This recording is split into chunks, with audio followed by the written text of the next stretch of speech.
Let me ask you this. What if I told you that the Knights Templar, one of the most powerful and enigmatic groups in history, didn't just fade into obscurity after their official disbandment in the early 14th century? What if they were still out there, hiding in plain sight, pulling the strings from the shadows? Even today. You've heard the legends, right? Secret societies, hidden treasures, ancient artifacts, all woven into the fabric of conspiracy theories. But what if I told you, the real story of the Knights Templar is far more intriguing than anything you've ever imagined? Welcome to a journey through history, mystery, and power. This is the story of the Knights Templar, and trust me, it's a tale that could rewrite everything you thought you knew. Let's begin where it all started. In the year 1119 AD, just 2 decades after the Crusaders captured Jerusalem. At this point, Jerusalem was under Christian control, but there was a problem. Pilgrims from Europe, eager to visit the Holy Land's sacred sites, were being slaughtered on their way there. The roads were filled with danger, and these pilgrims were an easy target for ruthless bandits. Enter Hugues de Payens, a French knight who was about to change everything. Fueled by a sense of justice and perhaps a bit of holy anger, he rallied a small group of 8 like-minded knights. And with the blessing of King Baldwin II of Jerusalem, they formed an order with one purpose: to protect these pilgrims at all costs. But these knights were not the rich, powerful warriors we imagine today. They were poor, desperate, and struggling to survive.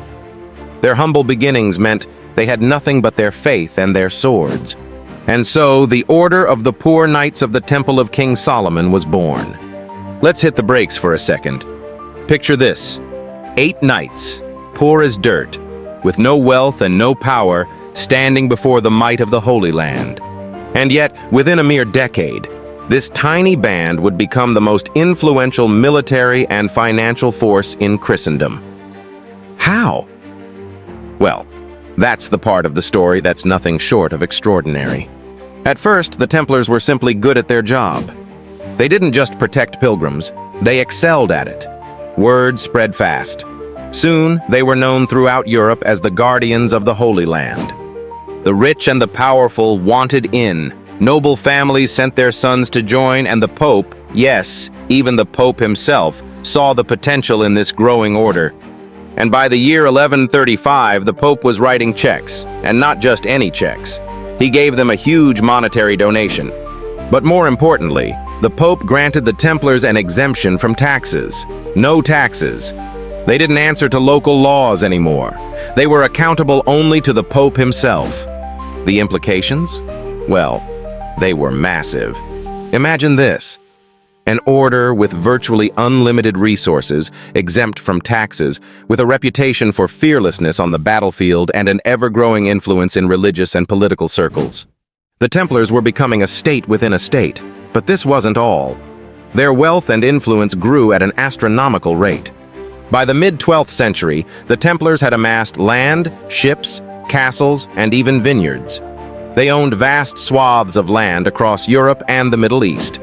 They didn't just rule lands, they were making money on a scale that would make modern corporations look like small businesses. But here's the twist. This wasn't just about real estate. Oh no, the Templars were ahead of their time in ways that most people didn't even realize. For instance, they created one of the first international banking systems. Yes, you heard that right. Pilgrims heading to the Holy Land could deposit money at one Templar house and withdraw it at another. Simple, efficient, and incredibly profitable. And hey, let's be real for a second. Who wouldn't want to say they're a part of the first international banking system? I mean, forget crypto. These guys were way ahead of their time. But it didn't stop there. The Templars weren't just bankers. They were warriors, financiers, builders, and kingsmakers. Kings like Henry III of England and Philip IV of France would turn to the Templars in their hour of need for loans and support. But as the saying goes, absolute power corrupts absolutely, and with great wealth came dangerous enemies, and it wasn't just their enemies in battle they needed to fear. In 1187, disaster struck. The legendary Muslim general Saladin recaptured Jerusalem, shattering Christian control over the Holy Land. The Templars, whose very existence was tied to defending Jerusalem, found themselves questioning their purpose. But they kept going. until 1307, when the unthinkable happened. King Philip IV of France had a problem, a huge financial problem.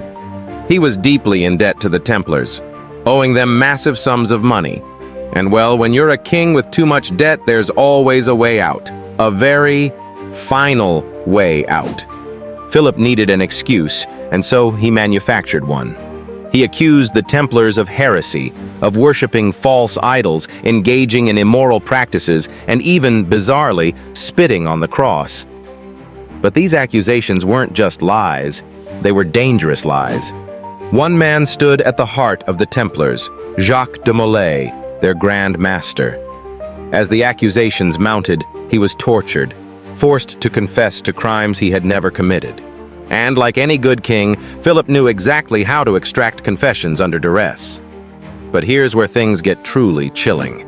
Jacques de Molay's confession was a lie, but under the pressure of torture, it didn't matter. The Templars were arrested, their leaders were executed, and the order was officially disbanded by the Pope. But the story doesn't end there. Oh no.